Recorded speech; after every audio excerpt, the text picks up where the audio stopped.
So hello, how are you? I am a physics teacher Snehal sir and today we are going to see a new topic from the chapter and that is RMS value of AC. So आज हम alternating current की RMS that is root mean square value calculate करेंगे. So ठीक है, start हो class. तो देखो RMS value और RMS करंट क्या होता है. तो जो हीट प्रोड्यूस होते हैं in a resistance due to alternating current for a particular time.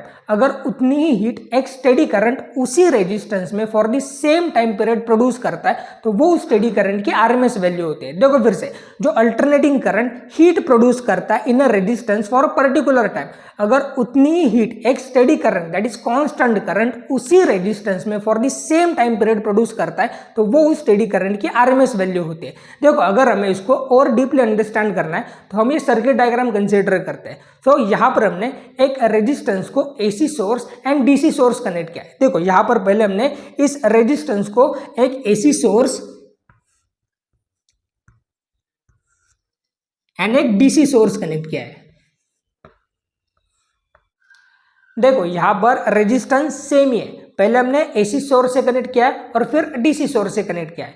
अब अगर इसमें करंट पास हो रहा है तो होगा क्या, इसमें हीट एनर्जी प्रोड्यूस होगी. क्यों? क्योंकि जूल्स लॉ ऑफ हीटिंग आपको क्या बताता है कि अगर आप किसी भी वायर से या फिर रेजिस्टेंस से करंट पास करते हो तो उसमें हीट एनर्जी प्रोड्यूस होती है. और वो हीट एनर्जी कितनी होती है? तो H is equal to I square R T है ना. That is H is equal to I square R T. तो इतनी हीट इस रेजिस्टेंस में प्रोड्यूस होती है. अब आरएमएस वैल्यू क्या होते हैं? तो जब हम इस रेजिस्टेंस को पहले एसी सोर्स से कनेक्ट करेंगे और फिर जब हम डीसी सोर्स से कनेक्ट करेंगे तो होगा क्या, दोनों टाइम जो हीट प्रोड्यूस होगी वो सेम होगी for the same time period. मतलब दोनों टाइम जो हीट प्रोड्यूस होगी इस रेजिस्टेंस में for the same time period वो सेम होगी. That is heat produced by AC source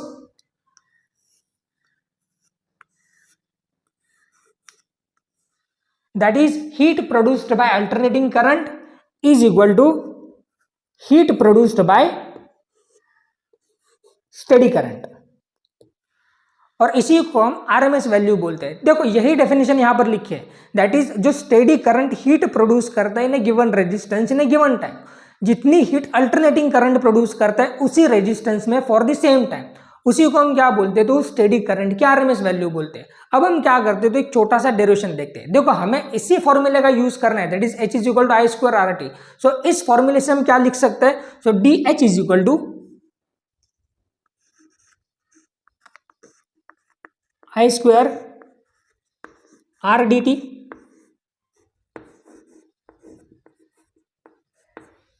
इस इक्वेशन को हम इक्वेशन फर्स्ट बोलते हैं.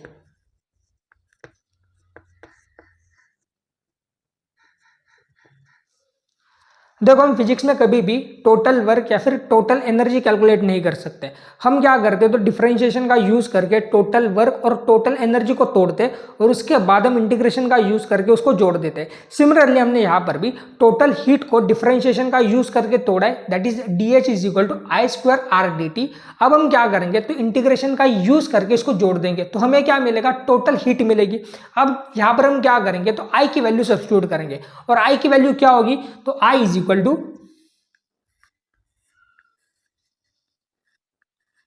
आई जीरो साइन ओमेगा टी.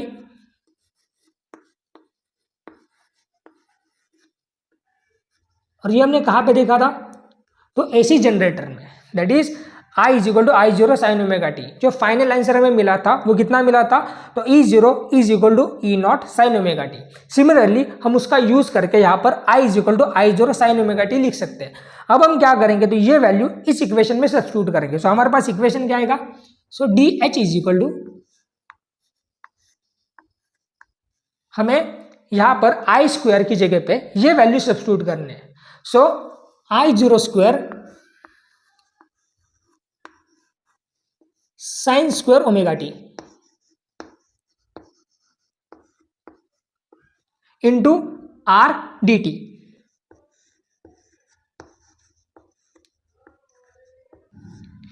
अब हम क्या करेंगे तो इसको इंटीग्रेट कर देंगे तो हमें टोटल हीट मिलेगी ड्यू टू अल्टरनेटिंग करंट, क्योंकि यहां पर हमने यूज किया है आई जीरो साइन ओमेगा टी का. ये वैल्यू किसकी होती है? तो अल्टरनेटिंग करंट के होते हैं. So integration over D H. अब इसके इंटीग्रेशन के लिमिट्स क्या होंगे? तो जीरो से एच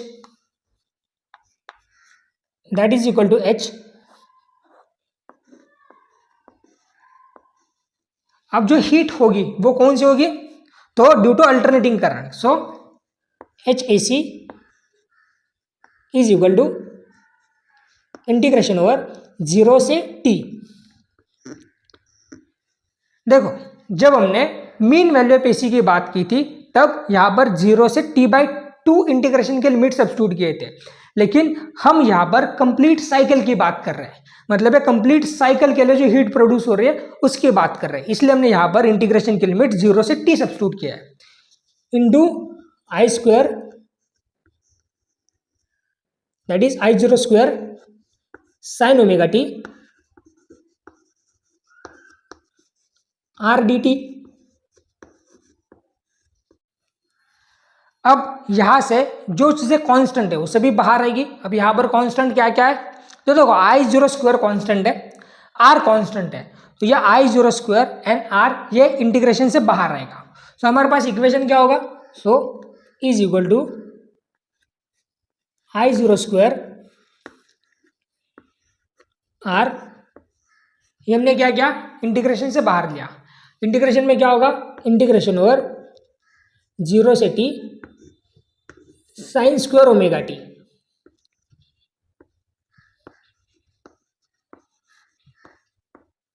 dt। अब देखो हमें ये इंटीग्रेशन सॉल्व करना होता है, लेकिन हमें इंटीग्रेशन डायरेक्टली सॉल्व नहीं कर सकते क्योंकि यहां पर साइन स्क्वायर है, तो हम क्या करेंगे यहां पर साइन स्क्वायर ओमेगा टी की वैल्यू सब्स्टिट्यूट करेंगे, और वो कितनी होती है, तो वो होती है साइन स्क्वायर ओमेगा टी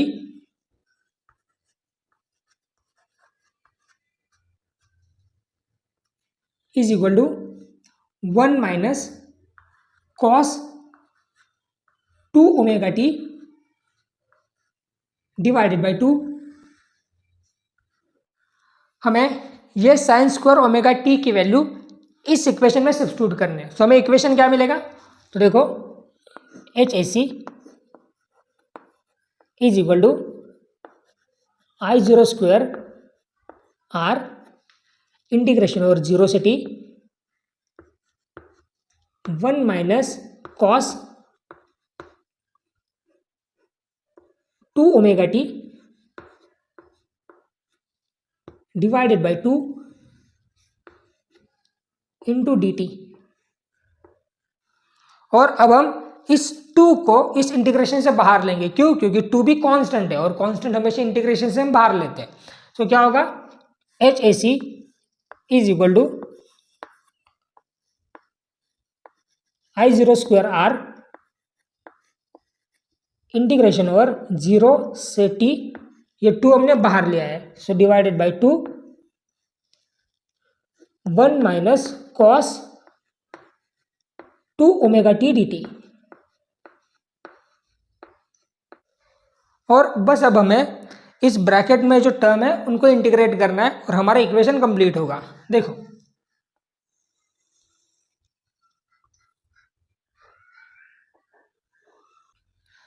देखो H A C is equal to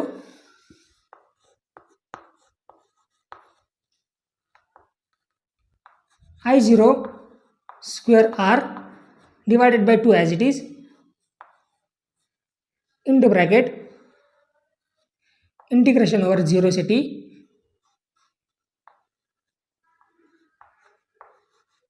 dt। देखो यहां से क्या होगा, ये dt 1 को भी मल्टीप्लाई होगा और cos 2 ओमेगा t को भी मल्टीप्लाई होगा, so 1 into D T that is equal to D T, so 0 से t dt minus integration over 0 से t cos 2 ओमेगा t dt bracket complete, that is देखो I0 square R by 2 integration over D T क्या होगा, तो वो होगा t, integration over D T होता है t, और इंटीग्रेशन के लिमिट्स क्या होंगे, तो 0 से t minus integration over cos 2 omega T का इंटीग्रेशन क्या होगा, तो वो होगा sine 2 omega T divided by 2 omega, bracket complete, integration की लिमिट 0 से t, ब्रैकेट कंप्लीट। देखो यहाँ से इंटीग्रेशन में जो कांस्टेंट होता है वो यहाँ पर डिनोमिनेटर में आ जाता है और कॉस का इंटीग्रेशन होता है साइन, सो यहाँ पर हमने sine 2 omega T divided by 2 omega लिखा है। अब हमें क्या करना है, तो बस इंटीग्रेशन के लिमिट सब्स्टिट्यूट करना है। So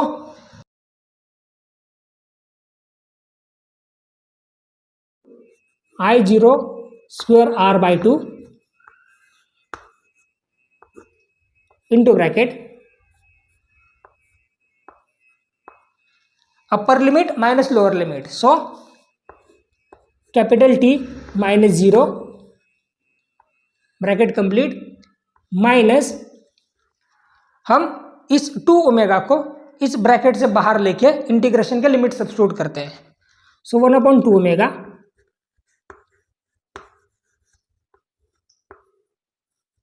into bracket sign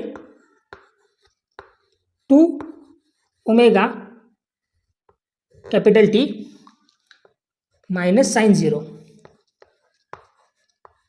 bracket complete, another bracket also complete. अब हम क्या करते हैं, तो यहाँ पर ओमेगा की value 2 pi by T substitute करते हैं। सो हमारे पास इक्वेशन क्या होगा, so H A C is equal to I0 square r by 2 into bracket t minus 0 that is equal to t, so t minus 1/2 omega into bracket sine 2 into 2 pi by T into T, और sine 0 होता है 0, सो बस यहीं पे bracket complete होगा और ये another bracket also complete. देखो यहाँ पर हमने omega is equal to 2 pi by T substitute किया है, होगा क्या, ये टी और ये टी कैंसिल होगा, और 2 इंटू 2 पाई, सो क्या होगा, ये 2 इंटू 2 4 पाई, और sine 4 pi is equal to 0, so यहाँ पर ये पूरी टर्म चली जाएगी, मतलब यहाँ पर बस t बचेगा, माइनस ये पूरी टर्म 0 होगी क्योंकि sine 4 pi is also is equal to 0। So हमारे पास इक्वेशन क्या होगा, so I square that is I not square r by 2 into T minus 0। देखो फिर से यहां पर हुआ क्या, तो sine 4 pi that is equal to 0 है ना, 2 into 2 that is equal to 4, T cancel हुआ तो क्या बचा, sine 4 pi, and sign 4 pi is equal to 0, so 0 into 1/2 omega that is equal to 0। So यहां पर क्या बचा ब्रैकेट में, t minus 0 that is equal to t, मतलब H A C is equal to कितना होगा, I not square r t by 2, इसको हम इक्वेशन 2 बोलते हैं। ये होगी heat produced by AC source. अब हम क्या करते हैं, तो heat produced by DC source लिखते हैं, उसके लिए हम इसी फॉर्मूले का यूज करेंगे, that is H is equal to I square R T का। देखो वो कितनी होगी, so H D C is equal to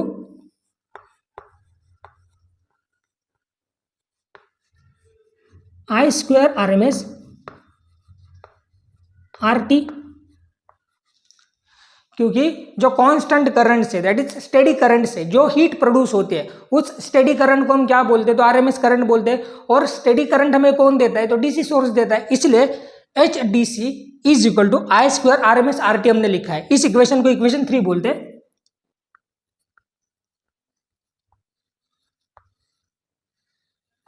और बस हमें क्या करना है अब, तो इक्वेशन 2 एंड इक्वेशन 3 इस इक्वेशन फर्स्ट में सब्स्टिट्यूट करना है। सो हमें इक्वेशन क्या मिलेगा, सो I0 square R T by 2 है ना, एच ए सी कितना है, तो I0 स्क्वायर आर टी, हमें एच ए सी की वैल्यू सब्स्टिट्यूट करने हैं। So I0 square R T divided by 2 is equal to H D C. H D C कितना है, तो I square R M S R T, so I square RMS RT, और यहां से ये RT और ये RT कैंसिल होगा, तो हमारे पास इक्वेशन क्या बचेगा, तो I not square divided by 2 is equal to I square RMS. सो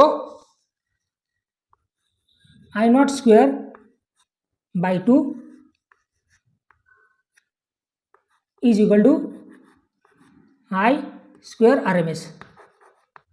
और अगर हम इसका स्क्वायर रूट लेंगे तो हमारे पास इक्वेशन क्या होगा, देखो I0 स्क्वायर का स्क्वायर रूट क्या होता है, तो I0 डिवाइडेड बाई 2 का स्क्वायर रूट क्या होगा, तो √2 is equal to I square RMS का स्क्वायर रूट क्या होगा, तो I RMS. दैट इज हमारे पास जो फाइनल आंसर आएगा I RMS के लिए वो कितना आएगा, so I RMS is equal to I not by √2. और अगर हम यहां से और आगे सॉल्व करते हैं, मतलब यहां पर 1/√2 की भी वैल्यू सब्स्टिट्यूट करते हैं, दैट इज 1/√2, तो वो वैल्यू होती है 0.707. सो जो फाइनल आंसर होगा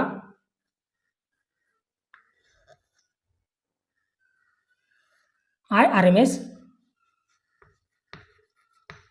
is equal to 0.707 I not. That is I RMS is equal to 0.707 I not. देखो ये वैल्यू MCQ में वगैरह पूछी जाती है, इसलिए मैंने ये वैल्यू लिखी है. देखो आप यहीं पे इक्वेशन खत्म कर सकते हो. So this is today. अगर आपको वीडियोस अच्छे लग रहे हैं सो प्लीज लाइक कर देना, चैनल को सब्सक्राइब कर देना, and thank you so much for your time.